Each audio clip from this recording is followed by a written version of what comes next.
परिवार श्रीमंत दगडूशेठ गणरायाच्या अभिषेकासाठी या ठिकाणी येत असतो। त्याप्रमाणे आज माझ्या सगळ्या परिवारासह आम्ही आलो, अभिषेक केला, दर्शन घेतलं आणि गणरायाला एवढंच साकडं घातलं की आम्ही महाराष्ट्राला पुढे नेण्याचं काम आमचे नेते आदरणीय मुख्यमंत्री एकनाथजी शिंदे साहेबांच्या नेतृत्वाखाली करतो आहे। आमच्या या कार्याला, आमच्या या कामाला आशीर्वाद श्रीमंत दगडूशेठ गणरायानं द्यावा आणि देशातलं पहिल्या क्रमांकाचं विकसनशील राज्य म्हणून महाराष्ट्र पुढे नेण्याची ताकद, आशीर्वाद गणरायानं आम्हाला द्यावा। महाराष्ट्र सुखसमृद्ध राहावा अशी प्रार्थना गणरायाच्या चरणी मी केली। आताच विरोधी पक्ष नेते अंबादास दानवे आले, तुम्ही भेटले, एकमेकांना गळा भेट केली, आस्था आंदोलन केलं, काय बोलले, नेमकं काय बोलणं? नाही, अंबादास दानवे साहेब माझे जुने मित्र आहेत, आम्ही एकत्र अनेक वर्ष काम केलेलं आहे आणि आज आमची भेट झाली। ते पण दगडूशेठ गणरायाच्या चरणी नतमस्तक व्हायला आले होते। मी पण अभिषेक करून आरती करून परत निघालो होतो। ते येताना आणि मी जाताना आमची भेट झाली। नेहमीप्रमाणे कसा आहे, बरा आहात का, माझ्या परिवाराची त्यांची ओळख करून दिली, एवढंच, बाकी काही नाही। पण असं एकत्र असं दगडूशेठ समोर एकत्र आलं की काय? नाही नाही, मलाही माहीत नाही ते येणार आहेत आणि त्यांनाही माहीत नाही मी येणार आहे। त्यामुळे नाही, माझाही नियोजित दौरा होता। माझा दौरा कदाचित मला वाटतं आमच्या कलेक्टर कचेरीकडनं काल इश्यू झाला असेल का नाही मला माहीत नाही, पण माझाही नियोजित दौरा होता, त्यांचाही होता।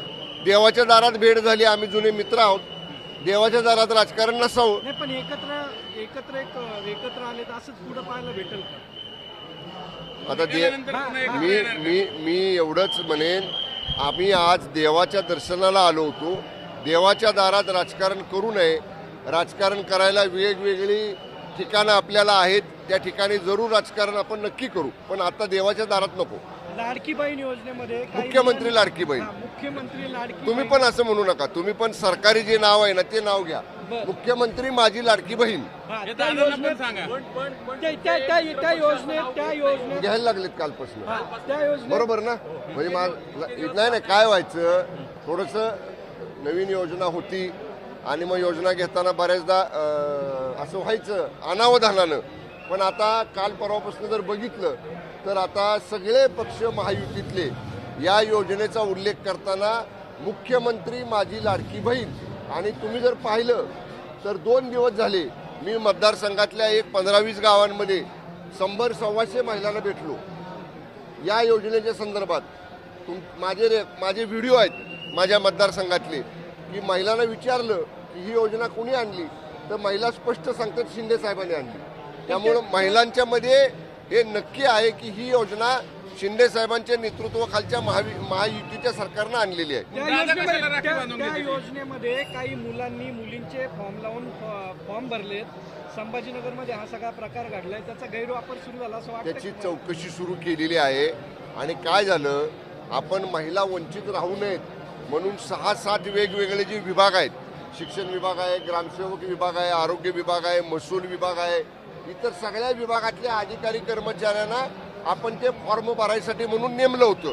पण आपल्या जेव्हा लक्षात आलं की एक ठिकाणी एक भरायचा आणि दुसऱ्या ठिकाणी वेगळा भरायचा, असं काही हातावर बोटावर मोजण्या एवढ्या लोकांनी असं केलंय, तर म्हणून आता आपण केवळ ते अंगणवाडी सेविकांच्याकडे दिलेलं आहे। एक छत्री म्हणजे एक खिडकी योजना जशी असते तशी एकाच विभागामार्फत याचं सगळ्याचं नियंत्रण ठेवण्याचं काम आपण सुरू केलंय। आणि ज्यांनी एवढ्या चांगल्या योजनेत काही जादा म्हणजे चुकीची नावं नोंदवून, चुकीचे फॉर्म भरून, चुकीचे फोटो लावून गैरप्रकार करायचं काम केले, त्याची चौकशी करायचे आदेश सगळ्या जिल्हाधिकाऱ्यांना सरकारने दिलेले आहेत। महायुतीमध्ये 25 जागा ज्या आहेत त्या विदर्भात दाखवल्या आहेत आणि भाजपला फक्त 4 जागा दाखवल्यात सर्वेमध्ये, तर असं आहे का चित्र किंवा नाराजी जी आहे? सर्वे वेगळे वेगळे येतात, सर्वे आज एक येतो, उद्या एक येतो, सकाळी एक येतो, दुपारी एक येतो, सर्वे वेगवेगळे येत असतात। मी आपल्याला दगडूशेठ गणरायाच्या दारात सांगतोय की महायुती महाराष्ट्रामध्ये बहुमतापेक्षा कितीतरी पुढचा आकडा गाठून पुन्हा सत्तेमध्ये येईल। धन्यवाद। मुख्यमंत्री कोण होईल? मला विचाराल शंभूराज देसाई म्हणून, तर आमचे नेते माननीय एकनाथजी शिंदे साहेब मुख्यमंत्री व्हावेत। मी गणरायाला साकडं घातलंय, पण मुख्यमंत्री ठरवण्याचा अधिकार महायुतीतल्या 3 वरिष्ठ नेते महाराष्ट्रातले जे आमचे आहेत, शिंदेसाहेब, फडणवीस साहेब आणि दादा, ह्या तिघांना आहेत. आणि दिल्लीमध्ये माननीय मोदी साहेब, माननीय अमित भाई शाह साहेब हे एकत्र बसून ज्याला कोणाला मुख्यमंत्री करायचा आहे त्याचा निर्णय घेतील.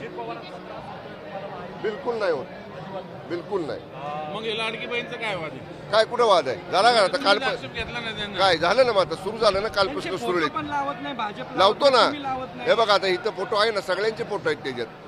राष्ट्रवादीचं आहे ते. नाही आहेत ना, आता तिथं बघा सगळ्यांचे फोटो आहेत. राष्ट्रवादीचं बॅनर आहे. मग त्या बॅनरवर बघितला बघा, मी येताना एक बॅनर बघितला तिथं सगळ्यांचे फोटो होते. मग विषय असा आहे नितेश राणे म्हटले का चला घ्या पास, सोडा मला. राहू दे ना, घेऊ दे ना, ते घेऊ दे. मेन महत्त्वाची बातमी. हिंदूचं विचारू देत नाही. मला सुद्धा ते वाहिन्यांच्या मार्फत कळालं की ते डिस्क्वालिफिकेशन पिटिशन सुप्रीम कोर्टमध्ये पेंडिंग आहे. त्याला माझ्या माहितीनुसार ऑक्टोबर महिन्यातली तारीख लिस्टेड सुप्रीम कोर्टच्या बोर्डवरती झालेली आहे. पण काही तिथले ज्या इंटरेस्टेड पार्टीज आहेत त्यांनी आता त्याच्यावरती मेन्शन करायचा निर्णय घेतला आहे. आता इट इज द म्हणजे power of the supreme court. Supreme court त्याच्यामध्ये योग्य ते डायरेक्शन देतील ते आम्ही फॉलो करू. धन्यवाद. काँग्रेस प्रथमच 3 ठिकाणी जाहीरनामा जो आहे तो प्रसिद्ध करणार, एक राज्य लेवलला, जिल्हा लेवलला, तालुका लेवलला. तर कशा म्हणजे 3 पद्धतीने करायचं काय कारण आहे? वेगळा वेगळा करणार का? हो, वेगळा. राज्याची भूमिका वेगळी, जिल्ह्याची भूमिका वेगळी, तालुक्याची वेगळी, गावाची वेगळी करा म्हणावं. जाहीरनामा काय असतो?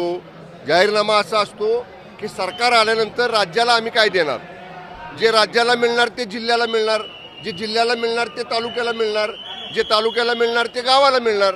त्यामुळं असं नाही ना गावाला वेगळं तालुक्याला वेगळं. राज्याचं मरून धोरण असलं पाहिजे आणि जरूर त्यांनी राज्याचं एक धोरण सांगावं.